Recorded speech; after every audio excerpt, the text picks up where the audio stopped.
प्रिय विद्यार्थियों, इसमें आप देख रहे हैं स्टूडेंट पोर्टल यूट्यूब चैनल। और आज हम पढ़ेंगे कक्षा 7 की गणित अध्याय 14 सममिति की प्रश्नावली 14.1 का दूसरा सवाल। नीचे सममित रेखाएं दी हुई है, अन्य छेद ज्ञात कीजिए। तो ये यहाँ पर ये एक छेद यहाँ दिया है, ये आकृति ए में, ये बी में यहाँ पर छेद दिया है, सी में यहाँ पर छेद दिया है, डी में यहाँ पर छेद दिया है, ई में एक छेद इधर दिया है, एक यहाँ दिया है, और बीच में ये जो रेखाएं हैं ये सममिति रेखाएं हैं। तो हमको क्या करना है, इनको सममिति रेखा बनाना है। मतलब इस रेखा के दोनों ओर का भाग एक जैसा होना चाहिए। मतलब इधर छेद है तो इधर भी होना चाहिए, इधर छेद है तो इधर भी होना चाहिए, इधर छेद है तो इधर भी होना चाहिए। तो वो छेद कहाँ पर आएंगे ताकि ये जो बिंदुगत रेखा जो है वो सममित रेखा बन जाए। तो सबसे पहले हम लेंगे चित्र ए। इसमें ये इसको सममित रेखा बनाना है। तो इधर वाला भाग इसके भाग के समान हो, तो इधर छेद नहीं है, तो अब छेद कहाँ पर आएगा इसमें, ये छेद ठीक इसके यहाँ पर आएगा ताकि ये रेखा सममित रेखा हो जाए। मतलब इधर का भाग ठीक इस भाग को ढक ले। अगर इस कागज़ का टुकड़ा लेते हैं, अगर कागज़ लेते हैं, बीच में लाइन खींचते हैं और एक छेद इधर बनाए एक छेद इधर बनाए, तो इस कागज़ के फोल्ड को इसको मोड़ दें अगर, तो ये छेद के ऊपर छेद आ जाएगा। ये बी है, इसमें यहाँ पर छेद दिया है। अब आपको इस तरफ कहीं पर छेद लेना है। तो यहाँ पर हमको छेद देखना है। तो ये यहाँ पर आएगा, बी फिगर में छेद इधर है तो यहाँ पर छेद आएगा ताकि ये रेखा सममित हो जाए।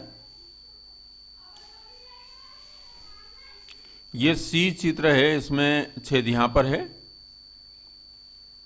ये छेद यहाँ पर एकदम से आएगा ताकि ये रेखा सममित रेखा बन जाए। ये डी चित्र है, इसमें सममित रेखा इसको बनाना है, एक छेद यहाँ पर है, तो अब आपको दूसरी यहाँ पर एक छेद बनाना है ताकि ये रेखा सममित हो जाए। ये इस प्रकार से छेद बनेगा ताकि जब यहाँ से कागज़ को बीच में से मोड़े तो छेद के ऊपर छेद आ जाए और पूरा भाग, इधर वाला पूरा भाग इस वाले भाग को ढक ले।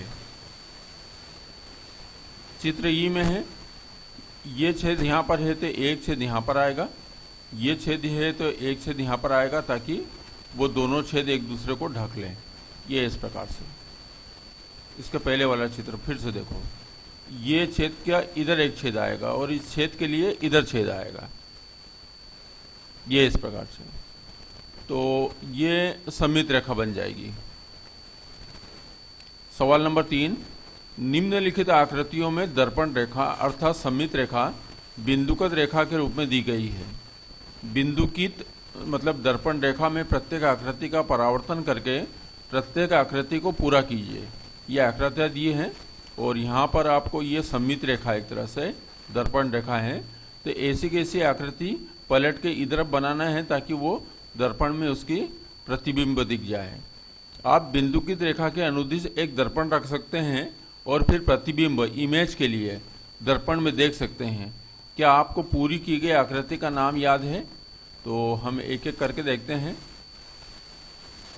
ये ए आकृति है, ये दर्पण रेखा है या सममित रेखा है। तो सममित रेखा बनाने के लिए आपको चित्र को इस तरफ और लाना पड़ेगा, तो ये बन जाएगी। अब यहाँ पर ये देखो किस प्रकार से है, ये आधा भाग इस आधे भाग के बराबर है, ये आधा भाग इस आधे भाग के बराबर, मतलब इस भाग के बराबर है, और ये इसके बराबर है। तो यहाँ पर लंबाई चौड़ाई समान नहीं दिख रही, तो यहाँ पर ये आयत है। अगर लंबाई चौड़ाई समान होगी तो ये वर्ग होगा।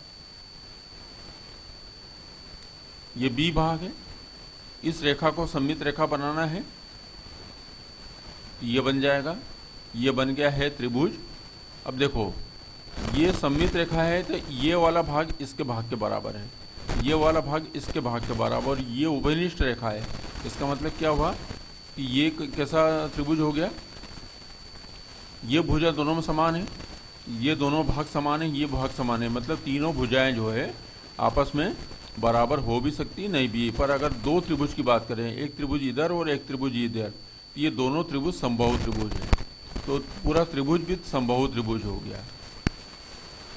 ये सी भाग है, इसको रेखा है, इसको सममित रेखा बनाना है।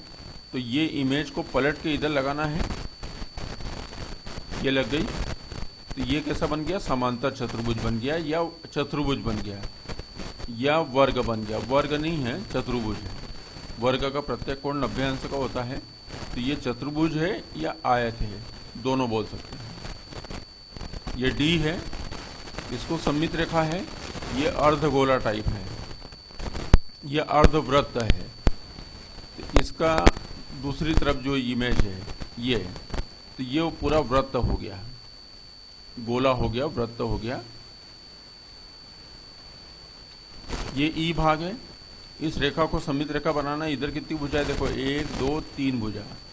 अब इसका इधर की तरफ प्रतिबिंब देखेंगे तो क्या होगा? देखो ये आया 1 भुजा, 2 भुजा, 3 भुजा, 4 भुजा, 5 भुजा। तो ये हो गया पंचभुज। एप में ये रेखा है, इधर जो आकृति है ऐसी इधर बनाना है। तो देखो भुजाएं कितनी है? 1 2 3 4 5। और जब ये कंप्लीट करेंगे तो कितनी भुजाएं हो जाएगी? देखो ये पूरी हो गई 1 2 3 4 5 6 7 8। तो ये हो गया अष्टभुज, 8 भुजाओं वाला। तो आपने देखा ये कक्षा 7वीं का गणित अध्याय 14 सममिति की प्रश्नावली 14.1 का दूसरा और तीसरा सवाल। ये दूसरा सवाल था।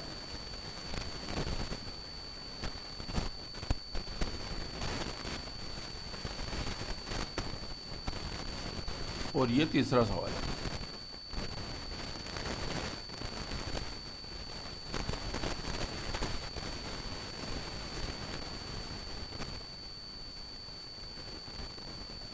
इस वीडियो को देखने के लिए धन्यवाद।